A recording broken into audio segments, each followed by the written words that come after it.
આ બધા અહીંયા ઊભા ઊભા એમ કહી જાય કે આ બાયું હાળી બહુ ગોળ્યું છે, તો પછી બાયુને કંઈક બતાવવું જ પડે ને. कृष्ण ने जब सुदामा का स्वागत अपने राजमहल में किया तब उसकी खुशियों का पार न रहा। उसी तरह हमने जब आप जैसे अग्रणी मेहमानों का स्वागत जलसा प्रोग्राम में किया तो हमारे योगेश सर के खुशियों का पार न रहा। આ પ્રોગ્રામનું આયોજન કરનાર યોગેશ સર તથા સ્પોન્સર બોરડ દાંત દવાખાનું એવું અહીંયા લખ્યું છે, એટલે સરનું પણ હું હૃદયપૂર્વક આભાર માનું છું, આવકારું છું. બધા એવું જ કહે છે કે આપણે જ્યાં હોય ત્યાં હસી મજાક કરવાની, પણ અત્યારે વાતો સાંભળી બે ત્રણ જણા પાસેથી કે દિવાળી છે, મંદીનો માહોલ છે, અને આ મંદીમાં હાળું કઈ ભેગું નથી થતું, ધંધા વેપાર બધું ભેગું થયું છે, હવે કઈ ઘરે દેવાના, ઘરવાળીઓને દેવા પડશે ને, કપડાં લેવાના, એક એક જોડી તો લેવા જ પડશે, એની વગર તો કઈ હાલશે નહીં. એટલે હું એવું કહું કે મંદી તો છે, પણ એ મંદી કોણે ઊભી કરી ખબર છે કોઈને? કયા માણસો? બાયું એકલી નો આવે ને. ઓલી ટીવી માં ને યુટ્યુબ માં એડવર્ટાઈ આવે, એક વિડિયો જોતા હોય ને, આમ સ્ક્રોલર કરતા હોય ને, એટલે એકાદી એડવર્ટાઈ આવે, એટલે એમાં એક લાઈન આવે, ए यहाँ पे है ना एक काम करो, एक यहाँ पे आके शैम्पू की बोतल ले लो. શેમ્પુ ની બોટલ નો ભાવ પૂછો ને તો લખ્યો હોય 900 રૂપિયા, અને આપણે પાછા વાળ હારા કરવા પડે, કોલેજમાં જાય તો છોકરીઓને લાઈન મારવી હોય, એટલે શેમ્પુની બોટલ લઈ આવો તમે મેડિકલે થી, અને પછી બાયુનું નામ થયું કે બાયુએ મંદી ઊભી. આવું તો હાવ નો ચાલે ને. કા આપણે લેડી સ્ટાફ બોલો આ બાજુ પાછળ, બરોબર. પછી પાછું એડવર્ટાઇઝ વાળા એવું કે અંદર કે આમાં 45 પ્રકારના વિટામિન મળશે, પણ કોને મળશે? વાળને કે આપણી ટાઈલને? એટલે 45 પ્રકારના વિટામિન જો મળતા હોય તો આપણે બધા આપણા છોકરાઓને છે ને રોટલી ને દાળ ભાત શાક રોટલી નો ખવડાવવું જોઈએ, નો ગાયનું દૂધ પીવડાવવું જોઈએ, કારણ કે 45 પ્રકારના વિટામિન જો આપણને શેમ્પૂમાં મળે તો એ શેમ્પુ રોટલી ઉપર ચોપડીને 2-3 ચમચી અને એ જ આપણે ખવડાવવી જોઈએ. અને દાળનો વઘાર કરીએ ત્યારે ઓલે તેલ નાખીને એની જગ્યાએ શેમ્પુ નાખી દેવાનું, તો કેમ લાગે? બરોબર. પાછી 5-7 રીલ સ્ક્રોલર થાય ને એટલે ધીમે ધીમે આવે કંડિશનર લે લો. કંડિશનર શેની માટે? તો કે વાળ બધા છૂટા રહે ને આમ ખુલ્લા ખુલ્લા, એની માટે. અરે વાળ તો ખુલ્લા ખુલ્લા રે, પણ જેને હોય એને રે ને, ન હોય એને ક્યાં સાવ. તો વાળ ખુલ્લા રાખવા માટે પાછું એક કંડિશનર નું ડબલું આવે, એટલે એ કન્ડિશનર નું ડબલું પાછું બાથરૂમમાં હોય, પાછું એક નો હોય, માણા દીઠ હોય કે મારે તો ડવ નું જોઈ, મારે બીજી કંપનીનું જોઈ, મારે ત્રીજી કંપનીનું જોઈ, એટલે જેટલા માણસ હોય ઘરમાં એટલા માણા દીઠ શેમ્પુ ને કન્ડિશનર આવે.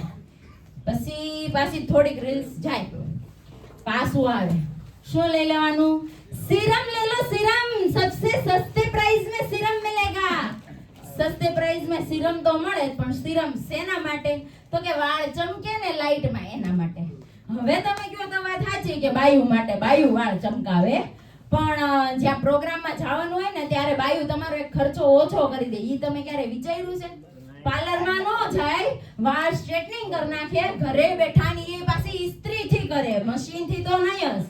ઇસ્ત્રી થી વાળ સ્ટ્રેટ કરે ને પછી પાછું એની માથે સીરમ લગાડે એટલે વાળ ચમકે. વટન્યા કો નો પડે, એના ઘરવાળા નો પડે, બાયુ નો પડે. બરાબર. એટલે હવે અત્યાર સુધી બાયુ કરી લીધું ને, હવે અમે પાસે બાકી. બરાબર. નાનપણની વાતો કરીએ ને તો ઘણું બધું છે, જ્યાં ગોતીએ ત્યાં મળે એટલું છે. પણ શરૂઆત કરું કે હાવ નાની હતી ને ત્યારે પેન ખાવાની આદત હતી, એટલે બાજુવાળા ભાઈ હતા, બાજુમાં જે રહેતા હતા ને એ પપ્પાના દોસ્તા, એના 2 છોકરા ને હું, અમે બધા પેન ખાતા.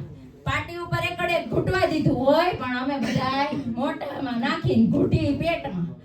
એટલે એક દિવસ સાંજે પકડાઈ ગયા. પેન આટલા બધા લઈ દીધા હતા, હાલે ગયું ક્યાં? તે મેં તો કીધું પપ્પા મેં કઈ નથી કર્યું, મેં નથી ખોયું હો પપ્પા, હું જ બધી વસ્તુ સ્કૂલેથી લઈને જ આવી છું પાછી. બાજુવાળા ભાઈના છોકરાએ કહી દીધું, કાકા છે ને મેં કૃષ્ણા અને મીરા આમ ત્રણેય હારે ખાધું હતું, એટલે અમે પકડાને. પછી પપ્પાએ આપી પનિશમેન્ટ. અરે પનિશમેન્ટ તો ભોગવી લીધી, તો વાંધો નહીં. પાછો તે દી ખેલ ખેલો. હાંજે ખેલ ખેલો એવો, ઓલી પેપરની ભૂંગળી બનાવી. નોટમાંથી પાના ફાડવાના, પાના ફાડીને એની ભૂંગળી બનાવવાની, પછી એને લાદીમાં છૂટી મૂકવાની, બસ કરવાનો પંખો શરૂ. એટલે પલંગની નીચે જાય, બસ પલંગની નીચે જઈને આપણે ઈ ભૂંગળી લેવા જવાનું, બાને જવાનું, પણ ત્યાં પાછું એક પેન ખાતું હતું. એટલે ઈ ભૂંગળી નીચે જાય ને ઈ પેન ખાવા ગયા હતા. હાડા પેન થઈ ગયા પૂરા. એટલે ભૂંગળી પૂરી થઈ ત્યાં હતી ને તો લેવા ગયા હતા અમે. તે ભૂંગળી લઈને રમતા રમતા આપણે ગોળ ગોળ વાળી નાખી દીધી નાકમાં. તે નાક ખોસી ગયું. ઘડી થયું ને મમ્મી કહે તને શું થયું? મેં કીધું કાંઈ નથી ખબર મને. મમ્મી મને નથી દેખાતું, નથી કાંઈ થતું, મમ્મી કાંઈ ખબર જ નથી પડતી. એટલે મમ્મીએ પપ્પાને ફોન કર્યો. તે પપ્પા આવ્યા કારખાનેથી ઘેરે, મને લઈ ગયા દવાખાને. ડોક્ટર શું કે આને જીવતી રાખવી મુશ્કેલ છે, પણ નામ તો બાકી મારું કૃષ્ણા જ ને, કૃષ્ણ ભગવાનનું નામ તો કૃષ્ણા જેવા આપણે કાનુડા જેવા નટખટ મસ્તી ગોપાલ તો કરવી જ પડે. એટલે કાંઈ નહીં કીધું, જી થાય. પછી ડોક્ટરે ઓલો સીપીઓ નાખી નાકમાંથી માંડ માંડ કાઢી 1.5 કલાકે એ ભૂંગળી નીકળી બારી નીકળીને પછી પેલા મને કે કામ કર બેટા, તું પાણી પી લે. તે બટાએ પાણી તો પીધું, પણ જેવું પીધું ને એવું બધું ડોક્ટરની માથે. બરોબર. પછી એકવાર થયું એવું કે અમે બધા ગયા ગામડે મામાના ઘરે. એટલે મામાના ઘરે ગયા ને એટલે એવી રીતનો નિયમ હતો કે બધાને છે ને આપણે ઓલી માંડવી બહુ વીણતા. માંડવી વીણતા ને એટલે શરૂમાં વાત એવી થતી હતી કે ભાણી છે ને એટલે આપણે એને એક તગારે છે ને 10 રૂપિયા દેવાના, અને મામાના 3 છોકરા એને એક તગારે 5 રૂપિયા દેવાના, ત્રણેયમાં. એટલે કીધું વાંધો નહીં. તે ઓલી મારી મામાની છોકરી મારથી 24 કલાક નાની, ઈ બિસાડી રિહાણી. ઈ કે હવે મને કેમ હાળું 5 રૂપિયા એને 10 રૂપિયા, આમ તો કઈ મેળ આવે નહીં. તે ગઈ મામા. તે મામા કે ઈ ભાણી છે ને એટલે આપણે 5 રૂપિયા વધુ દેવા પડે, એમાં કઈ આપણે રિહાવાનું ન હોય. ઈ કે તે કીધું વાંધો નહીં. તે 2-3 દિવસે 125 રૂપિયા ભેગા કર્યા.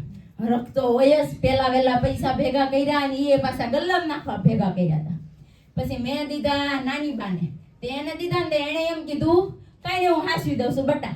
તે મેં કીધું ના મારે ગુલ્ફી લેવી છે ને એટલે તમે રેવા દેજો. તે બીજે દિવસે ગુલ્ફી વાળો આવ્યો, ગુલ્ફી લીધી અમે. લીધી તો ખરી, લેતા તો લેવાઈ ગઈ, પણ કેટલી ખબર છે 10 દી હાલે એટલી. અને લઈ લીધી, ખાધી બધાએ બે. અને પછી જેટલી વધી ને એટલી ઉપરના ફ્રીઝરમાં મૂકી દીધી હતી, એ પડી રહી. અને રાતે વહી ગઈ લાઈટ, તો ઓલી ગુલ્ફી બધી બિસાડી ઓગળે. એનું પાણી એવું બેઠું ટીપી તો ફ્રીજની નીચે થોડુંક આવ્યું હતું. ત્યાં સવારે ખબર પડી ગયા લાઈટ વહી ગઈ છે, ગુલ્ફી ઓગળી ગઈ. તે બધાય કે આને નાખી દેવાય ને આને કાંઈ ન કરાય ને આને હવે આપણે બીજી લઈ લેવું ને બધાએ મનાવીને સમજાવી મને. નાખવા તો હું ન દઉં, જેટલી ઓગળી છે ને એટલા પોતું મારીને બારું કાઢો, જેટલી હારી છે ને એને તપેલામાં મૂકો, તપેલામાં ઓગળી જાય ને પછી એની હળિયું કાઢી લેજો ને પછી પાછી એને ફ્રીઝરમાં મૂકજો. એટલે અમે એવું કર્યું.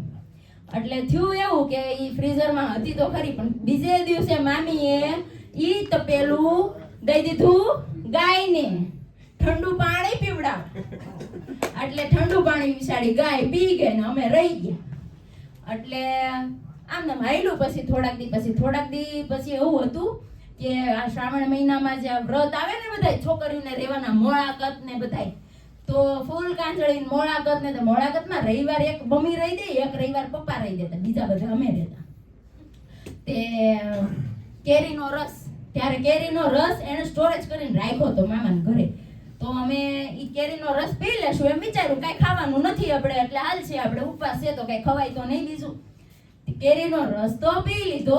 પછી આખો દિવસ નીકળી ગયો અને રાતે આખી રાતનો ઉજાગરો કરવાનો હતો. આપણે જાગરણ કરવાનું હોય ને આખી રાત સવાર સુધી, તો એ સવાર સુધી જાગરણ કરવાનું હતું. હવે ટાઈમ કાઢવો ક્યાં, 2 મૂવી જોઈ લીધા ભાઈએ, થિયેટર જેવું બનાવી દીધું હતું ઉપર રૂમમાં. 2 મૂવી જોવા ગયા, પછી 3 વાગ્યા, રાતે 3 વાગે જવું ક્યાં. પછી એમ વિચાર્યું કે કામ કરી ગામમાં આટો મારી. તે ગામમાં આટો મારતા હતા. તે જેવા 1 નહીં 2 નહીં 3જી કરિયાણાની દુકાને પગ્યા ને એટલે એ ભાઈનું નામ મોહન બાપા. એ ભાઈનું નામ હું મોહન બાપા. એટલે અમે ત્યાંથી રોજ જાય ને એટલે એની પાસેથી ડાળિયા ખાતા. મોહન બાપા પાસે રોજ ડાળિયા લેતા. એટલે તે દી રાતે શરૂ કર્યું પથરા લઈને એની ડેલી ઉપર મારવાનું. મોહન બાપા છે ડાળિયા, મોહન બાપા છે ડાળિયા નાખી મોટા મોટેથી રડતા. ગામ ઉઠ્યું. આ શેડાળિયું કોણ છે? તે ગામ કે એના નાકમાં શેડા નથી આવતા, એટલે એની દુકાનમાં ડાળિયા છે કે નહીં એમ પૂછે છે ઈ કે. બધા અમને મારતા હતા, પછી અમારે માર ખાતા હોય ત્યાંથી છુટકારો તો મેળવવો જ પડે, એટલે આવી રીતે કહ્યું. પછી એકવાર એવું હતું, અમે ગયા હતા, NSS લીડર હતી ને હું તો કોલેજમાં, તો NSS કેમ્પમાં ગયા હતા. તો ત્યાં લીડર હોય એટલે મેડમની હારે બધું મેડમ હોપે ઈ કરવું પડે, એટલે મેડમ જેમ કામ હોપતા જાય એમ આવે આપણી માથે, ને આપણે બધું પ્રેશર વધી જાય તો આપણે શું કરીએ, આપણી હેઠલા હોય એની માથે નાખી કે હાલો તમે આમાં થોડોક ભાગ ભજવો, આ કામ કરાવો એમ. તો રોજ થાતું એવું, સવારમાં નાસ્તો બધાય હાટું મળે, બધાય હાટું થઈ ગયું હોય, બધું બરોબર, રસોયા ભાઈનો બિચારાનો વાંક નહીં, પણ વાંક થાય ક્યાં, મેડમ બેહાડી દે, હાલો આપણે GS છો ને તો અહીંયા બેસવાનું છે, અહીંયા મેડમ બેઠા હોય, બાજુમાં સર હોય, એની બાજુ બોયસ GS હોય ઈ હોય, તે અમારી માટે નાસ્તો ન વધે. એટલે અમે રસોડામાં 2 દિવસ તો એમને જવા દીધું. બીજે દિવસે રસોડામાં રસોઈયાને કહી આવ્યા કે ભાઈ તમે છે ને કાલ પૌવા તળવાના છે ને તો એ પૌવા જબલામ ભરી લેજો, એટલે અમારે વારો ન આવે તો કાંઈ નહીં, પણ અમે રાતે હુતા તો ખાઈ શીખી.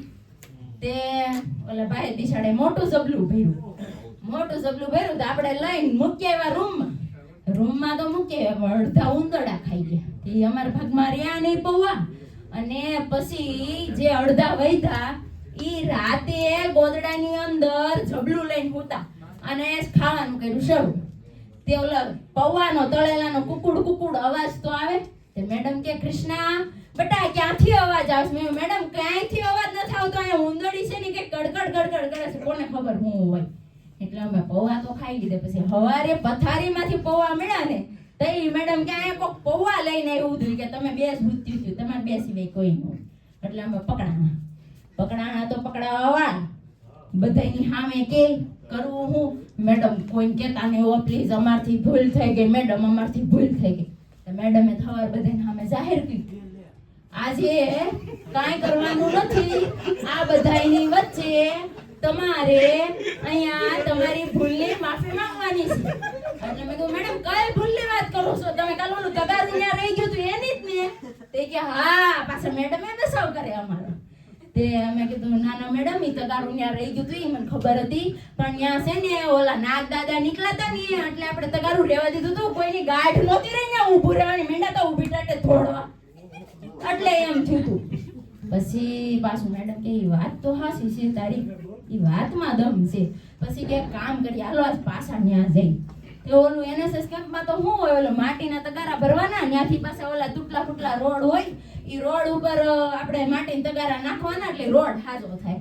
SMC વાળા કઈ કરતા ન હોય નાના ગામડામાં, એટલે ખાડા નહોતા, ઈ તો આખો મોહરો રોડ જ ખાડા વાળો, એટલે ઈ બધા તગારા જ નાખવાના હતા. તે પેલો પાવડો માર્યો, જેવો પાવડો માર્યો ને એવા નીકળાતા હતા.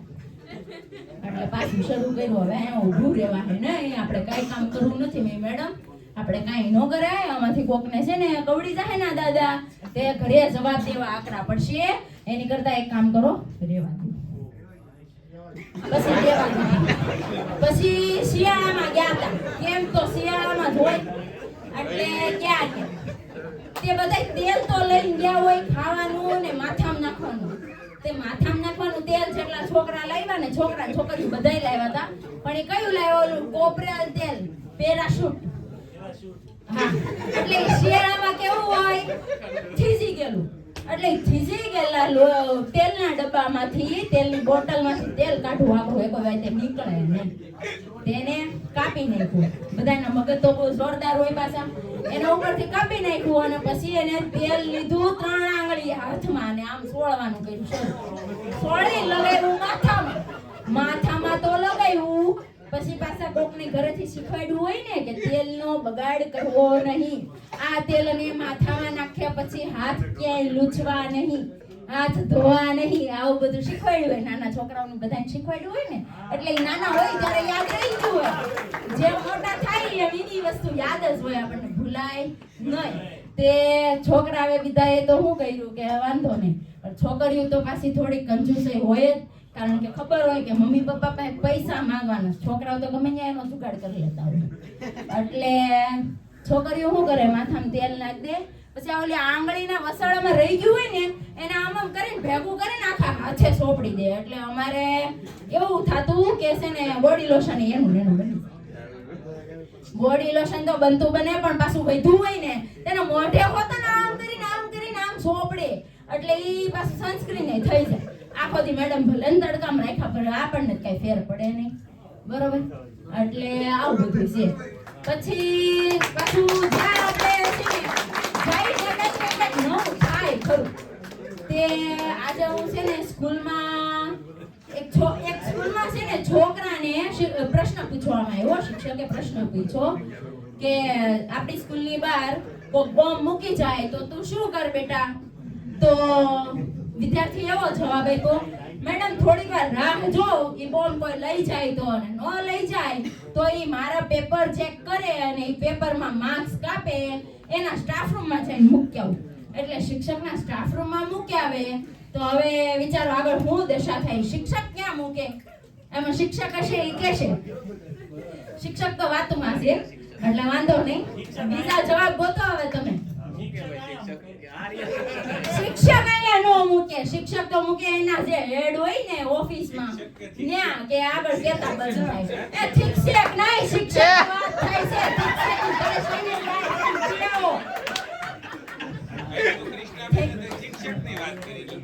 ના ના સર, શિક્ષક નહીં, શિક્ષકની વાત. મને ભૂલવાડી ગયો.